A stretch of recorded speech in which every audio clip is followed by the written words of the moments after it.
¿Qué características se te vienen a la mente cuando piensas en un vampiro? Supongo que las obvias: aversión al sol, regeneración o telepatía. La más atractiva y explotada en la cultura popular. Un monstruo tridimensional que se vuelve existencialista dentro de su propia inmortalidad. Esta cualidad, que sirve como instrumento filosófico y de crítica social, fue perfeccionada, de hecho, por una mujer, quien en 1976 publicó una novela, ahora bestseller, que, aunque no le guste a los haters, cambió paradigmas.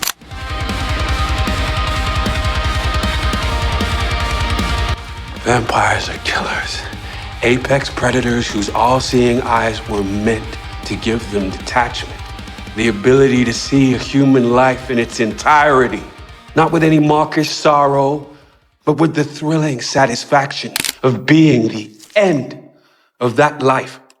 Howard Allen Franz O'Brien nació el 4 de octubre de 1946 en Nueva Orleans. Desde muy pequeñita insistió en que su nombre real era Anne, mismo que utilizaría más tarde como autora junto a su apellido de casada. De hecho, fue la menor de 5 hermanas. Su madre Catherine se iría cuando era adolescente, lo que llevó a su padre, luego de enviudar, a iniciar su vida con otra pareja y mudarse a Texas, obviamente llevándose a sus hijas. Podemos decir que toda esta teología que manejó durante su obra literaria es inherentemente paralela al suceso que estaba pasando por su vida en el momento en el que las escribía. Creció como católica irlandesa desde que habitaba Nueva Orleans en su infancia, y todas estas inhibiciones que tenía relacionadas a su género hablaban bastante tanto de la narrativa social que vivía como del contexto histórico. No nos debería impactar a estas alturas el reconocer que su obra fue claramente la catarsis que necesitó para poder afrontar todas las desavenencias de su vida.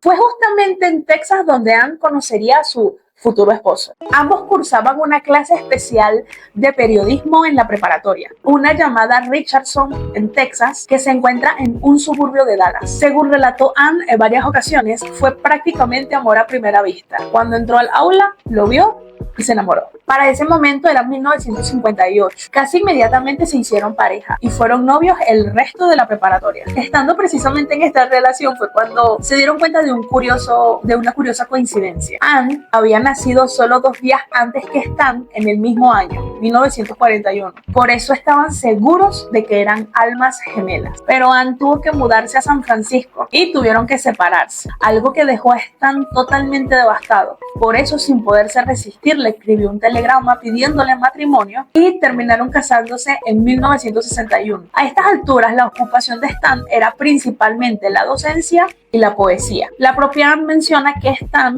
era su primer y más severo editor. Este influyó bastante en su prosa, principalmente en la de Entrevista con el vampiro. A pesar de que luego Anne se volvió muy popular, él mantuvo estrictamente su identidad artística totalmente aparte de la de ella, y era una muy respetada en los círculos intelectuales. Poeta galardonado, profesor, pintor y la principal inspiración para la creación del Lestat en San Francisco era el 21 de septiembre de 1966 cuando Michelle Rice nació. La pequeña y hermosa niña rubia vivió muy brevemente en el seno de un matrimonio bohemio y bastante joven. Muchísimos años después, Anne confesó que siempre había sentido remordimiento porque tanto ella como Stan eran alcohólicos activos durante la infancia de la pequeña. Lo que es más, Michelle los veía beber constantemente. Una madrugada, Anne despertó descolocada por una espantosa pesadilla que luego se le antojó premonitoria. Una en la que Michelle padecía de la sangre y perdía la vida en consecuencia. Y así fue. Cuando la pequeña tenía tan solo 3 años de vida, comenzó a sentirse muy cansada, a dormir muchísimo y a siempre estar muy pálida. Cuando los médicos confirmaron la leucemia, la vida de la pareja joven se trasladó prácticamente a los hospitales. Es bastante curioso que todo aquel quien recuerda a Michelle en vida mencionaban de que era una niña muy inteligente. A pesar de su corta edad, manejó todo este dantesco proceso clínico de mediados de los 70 con una entereza extraordinaria. Michelle tristemente falleció el 5 de agosto de 1972, un mes antes de cumplir 6 años de edad. Ya en sus últimos días, Anne no pudo evitar obsesionarse con cada detalle de su hija. su voz y su mirada. Hablar de la infancia de Michelle Rice es hablar de una vida muy breve, pero de una intensidad emocional tal que marcó para siempre la historia de la literatura. Michelle no tuvo esta oportunidad de crecer, pues su infancia terminó abruptamente a los 5 años de edad, pero esos detalles de esos pocos años de vida son fundamentales para entender el legado de su madre y el origen de Claudia. Bien, ¿aún me quieres entrevistar?, preguntó el vampiro. El muchacho abrió la boca antes de poder contestar. Movió afirmativamente la cabeza. Sí, dijo por fin. El vampiro tomó el asiento frente a él e, inclinándose, le dijo cortés, confidencialmente: no tengas miedo. Simplemente haz funcionar las cintas. ¿Qué es el arte sino una catarsis? Eran una pareja joven, así que para muchos de sus conocidos ellos simplemente podrían tener otro hijo y ya, pero solo existió una Michelle. Y esto fue lo que lloró Louis mientras contaba su historia, solo que su pequeña se llamaba Claudia. La principal motivación de la autora para escribir este bestseller no se trató de simple inspiración o de la vocación de un escritor, sino una necesidad de supervivencia de frente para poder afrontar el trauma de la pérdida.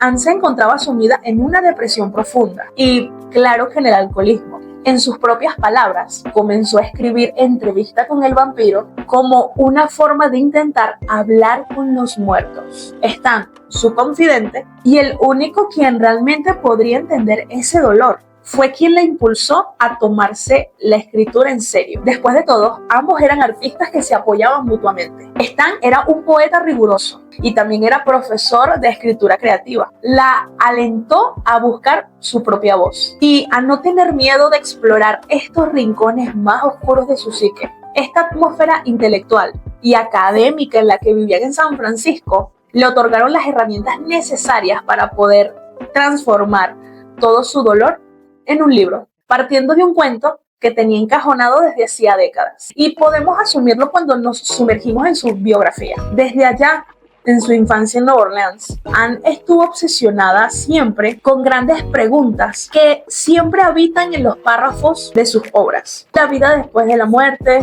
el bien y el mal, la naturaleza de Dios. Nos dice Anne en su propia página web que nos convirtamos en el autor que escribe esos libros que necesitamos leer. En ese momento de pérdida, ella no encontraba en la literatura estos personajes que reflejaran sus propias dudas existenciales, así que tuvo que escribirlos. Yo la imagino entre sus 4 paredes, frente a su manuscrito, sintiéndose consumida por la culpa y la impotencia, notando todas las luces y sombras de ese monstruo que pudo haber sido ella misma. Anclar a su hija al dolor, dejarla ir, hacer algo, no hacer nada. Así que comenzó a escribir para humanizar al monstruo. Ella quería explorar qué sentiría un ser inmortal ante la pérdida, la soledad y la moralidad, temas que la obsesionan desde que abandonó el catolicismo en su juventud. Anne Rice comenzó a escribir formalmente para no desmoronarse. La escritura fue su terapia y su campo de batalla intelectual. Como ella lo dijo en varias entrevistas, escribí para sobrevivir. Escribí para encontrar una razón para seguir adelante en un mundo que me parecía desolado y sin sentido tras la muerte de mi hija. El debut de su libro fue como todos esos que ahora son de culto, tibio. Así que la verdad es que los autores no se querían arriesgar a firmar un libro como ese, que no era terror gótico, era existencialista. Lo que es más, que contenía 2 protagonistas masculinos con un amor que no era en realidad fraternal. Tras ser rechazada por varias editoriales, la novela fue aceptada por Alfred Knopf. A pesar de las dudas, la editorial le pagó a Rice un adelanto de $12,000, una cifra considerablemente alta para una debutante de la época. Poco después, los derechos para la edición de bolsillo se vendieron por la cifra récord de $700,000, lo que generó un gran murmullo en la industria antes de que el libro debutara en las estanterías. Mientras los críticos no sabían qué hacer con ella y solo catalogaban su trabajo como literatura barata, el boca a boca fue comenzando a organizar un grupo de admiradores. El libro consiguió su audiencia de forma orgánica. Se convirtió, de hecho, en un objeto de culto para la cultura gótica emergente. Los lectores quedaron fascinados por el tono existencialista y esta sensualidad que no existía en el Drácula clásico. Pero es bastante curioso porque el verdadero salto comercial ocurrió 10 años después, cuando Rice publicó la secuela Lestat el vampiro en 1985. Fue en este momento cuando el interés por el primer libro se disparó. La gente ya no quería solo una historia de terror, querían conocer toda su mitología. Aquí en este momento las ventas pasaron de miles a millones, posicionando a Anne Rice como uno de los autores más vendidos en el New York Times en un puesto fijo durante bastante tiempo. Y si el libro ya era un éxito, la película protagonizada por Tom Cruise y Brad Pitt lo llevó a otro nivel de saturación comercial. Se estima que el libro ha vendido más de 80 millones de copias a nivel mundial, consolidándose como uno de los pilares de la literatura del siglo XX. Al final, el éxito comercial del libro validó esta intuición de Rice. El público no quería un monstruo al cual temerle, sino uno con el cual identificarse. Como ya te mencioné anteriormente, creció en un ambiente profundamente católico en Nueva Orleans. Pero para ella la religión no era solo una creencia, era también estética. A los 18 años de edad, tras la muerte de su madre, ella afirma que perdió su fe por completo. Durante los siguientes 38 años de su vida, se declaró atea radical. Sin embargo, sus vampiros eran el reflejo de esta pérdida. Seres que irremediablemente buscaban a Dios en la oscuridad y que sufrían por la ausencia de este propósito divino. En 1998, tras una experiencia cercana a la muerte, como respuesta a años de búsqueda intelectual, anuncia oficialmente su retorno a la Iglesia Católica. Su conversión fue total y bastante drástica. Este impacto se vio reflejado en su literatura de forma irremediable. Prometió que nunca más escribiría sobre vampiros, ni monstruos, ni nada de eso. Que iba a dedicar su talento única y exclusivamente a Dios. Publicó libros como El Niño Mesías y El Camino a Caná. Investigaciones históricas bastante interesantes sobre la vida de Jesús. Muchos fans de Crónicas Vampíricas se sintieron decepcionados, abandonados, pero ella a estas alturas insistía en que sus libros anteriores eran en realidad una búsqueda de luz entre la oscuridad. Y yo lo creo así también, si me lo preguntan. Pero una relación forzada sabemos todos que está destinada a romperse. En 2010, Rice sacudió las redes con una publicación viral. Dice: hoy dejo de ser cristiana, soy seguidora de Cristo, pero no de los cristianos. Es imposible para mí pertenecer a este grupo peleón, hostil y con una reputación tan lamentable. Su ruptura no fue con la figura de Jesús, sino de la iglesia como institución. Siempre lo voy a decir, el problema no es Jesús, el problema son sus fanáticos. Los motivos principales de esta ruptura fueron que no aceptaba la oposición de la iglesia al matrimonio igualitario, al feminismo y a los métodos anticonceptivos. Decidió que su fe no necesitaba la aprobación de una jerarquía eclesiástica. Se definió a partir de entonces como una persona secular de fe. Tras su salida de la iglesia, como era de esperarse, Anne se sintió libre de regresar a su literatura, porque en realidad solo era una parte de sí misma que debió reprimir nuevamente. En el 2014 publicó El Príncipe Lestat, uniendo todas sus inquietudes teológicas con sus personajes góticos. En sus últimos libros, Lestat ya no solamente es un rebelde, es un ser que discute sobre la evolución, el cosmos, la posibilidad de un diseño divino. Al ocaso de su vida, intentó reconciliar la ciencia moderna con la espiritualidad, dejando de lado este dogma religioso por una visión más universal, también muchísimo más humanista del mundo y quienes lo habitan. Para ella, la religión nunca fue una respuesta, sino una pregunta eterna. Sus libros son el diario de una mujer que pasó toda su vida intentando reconciliar partes de sí misma. Ella demostró ser abierta a la modernidad. Fue una de las primeras autoras en interactuar directamente con sus fanáticos a través de una página de Facebook, creando este concepto llamado People on the Page. El People on the Page fue un término con el que Anne Rice se refería a todos sus fanáticos en redes sociales. Esta fue una forma de marcar un precedente, Interactúa directamente con su comunidad antes y durante el auge de las redes sociales mientras estuvo con vida, claro. El nombre nació como una forma de validar a sus lectores por encima de las adaptaciones cinematográficas. Rice siempre sostuvo que la verdadera esencia de sus personajes, como Lestat o Louis, vivían en la imaginación de quienes leían sus palabras, no necesariamente en estas interpretaciones de Hollywood, mucho menos las que están censuradas. Ser una persona en la página significaba tener una conexión intelectual y emocional con el texto. ¿Tú te sientes una persona de la página? Es bastante interesante de que no utilizaba community manager, ella misma administraba su página. Los temas que se discutían en la misma eran variopintos, pero principalmente discutía teología, política y hasta hacía recomendaciones de series de televisión. Era bastante común que utilizara su plataforma para defender a sus seguidores de amenazas externas, del hate básicamente, pero también para debatir con ellos cuando la criticaban por ciertos aspectos de su vida o cuando se hizo cristiana. Compartía también detalles íntimos de su vida, de cómo escribía, cómo era su vida cotidiana en Nueva Orleans o en California. Actualmente su hijo es quien se encarga de mover la página. Deja mensajes bastante bonitos, reflexiones hermosísimas, está pendiente de las reuniones de los fans, de la reedición de varios libros, de eventos que se han hecho últimamente y aparte de eso es bastante melancólico pero lindo poder bajar en la página, ¿no? Y ok, sabemos que de un tiempo para acá es su hijo el que está manejando la página, pero si exploramos un poco más abajo encontramos cosas que sabemos que ella escribió.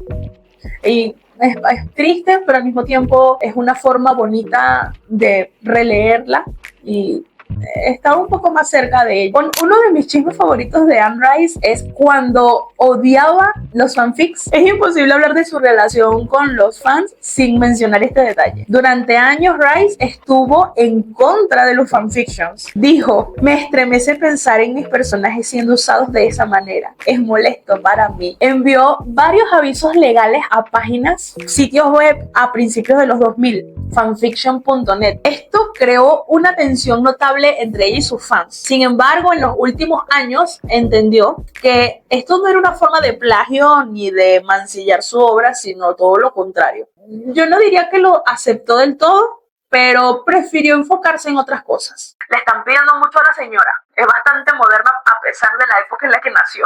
La vida y obra de Anne Rice puede interpretarse a través de este concepto que llamamos la alquimia del alma. Tuvo una forma de transmutarse, la capacidad de convertir el dolor privado y devastador en una mitología universal que funcionó para que muchos tuviésemos una forma para interpretarnos a través de su obra. Nos regaló al monstruo existencialista. Claudia siempre va a ser el recordatorio de que el arte es a menudo un intento desesperado por detener el tiempo. Rice rompió el arquetipo del vampiro como un depredador bidimensional. Sus personajes como Louis, Lestat o Armand no son simplemente malvados, son seres trágicos atrapados en la inmortalidad, el arte y una muy extraña belleza. Esta perspectiva cambió la literatura gótica para siempre, abriendo espacio para otro género sobrenatural moderno. A través de las personas de la página, definió una nueva relación de autor-lector. Fue una mujer que no solo escribió libros, sino que construyó un refugio digital para los inadaptados, los buscadores y los apasionados, manteniendo una honestidad brutal sobre sus procesos, sus errores y sus convicciones. En definitiva, Anne Rice no solo escribió sobre vampiros y brujas, escribió sobre la soledad de estar vivo. Su obra sobrevive porque, a pesar de que sus personajes son inmortales, las emociones que los mueven, el luto, el deseo, la búsqueda de un sentido, son profundamente humanos. Como despedida les leeré la carta a los escritores que nos dejó Anne en su página web. Me encanta. Sobre la escritura por Anne Rice. Cada semana recibo múltiples solicitudes para leer poesías, historias o novelas de escritores no publicados. Lamentablemente no puedo cumplir con tales peticiones. Esto no es un reflejo de la calidad de quien escribe, simplemente me es imposible debido a mi propio calendario y mi trabajo.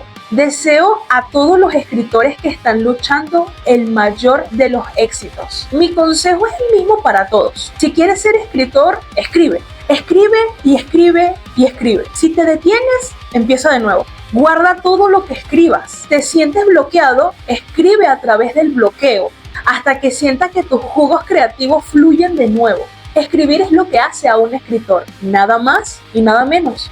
Ignora a los críticos. Los críticos son muy comunes y fáciles de encontrar. Cualquiera puede ser un crítico.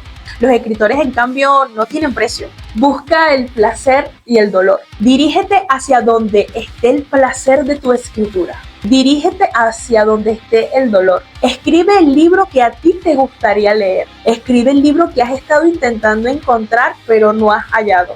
Pero sobre todo, escribe. No hay reglas. Recuerda que no hay reglas para nuestra profesión. Ignora las reglas. Incluso ignora lo que yo te digo aquí si no te está ayudando para nada. Hazlo a tu propia manera. Todo escritor conoce el miedo y el desánimo. Simplemente escribe. El mundo está clamando por nueva literatura. Está pidiendo a gritos voces frescas y originales. Nuevos personajes, nuevas historias. Si tú no escribes los clásicos del mañana, simplemente no los tendremos. Buena suerte. Y siempre me dan ganas de llorar esa carta. Decir que Anne Rice impactó mi adolescencia es quedarse corto, tal como lo intentó en su espacio de Facebook para que los raros y los inadaptados tuviesen un lugar en común. Yo personalmente lo sentí y lo siento a través de su obra. Una que me invitó a ser introspectiva, a sentir además la literatura como un universo en donde puedes ser tú mismo. Me recuerdo a mí misma traduciendo sus posts en Facebook con entusiasmo, a pesar de que a veces habían conceptos que no entendía o que no sabía políticamente de qué rayos estaba hablando, pero siempre había algo interesante que descubrir, enamorándome de la irreverencia del Estado. Como este protagonista que rompe el molde. Me sorprendí también sintiéndome capaz de hacer realidad mis propios personajes a través de su obra. Así que cuando entendí que ese era el punto, que eso era lo que quería transmitir, encontré un lugar seguro en sus páginas. Este video es un pequeño tributo a esta mujer que fue humana y arquitecta, escritora y monstruo. Todo en una vida corta pero intensa. Gracias por llegar hasta aquí. Me gustaría muchísimo leerte en los comentarios. ¿Qué libros de ella son tus favoritos? ¿Qué te parecen sus adaptaciones? Yo personalmente no soy fanática de la del 94 y disfruté muchísimo esta adaptación que está en curso. Este para mí sí es Lestat. Nuevamente, gracias por llegar hasta aquí y escuchar todo lo que tengo que decir. Nos vemos en el siguiente video si te parece. Te saludo, Draco. Bye bye.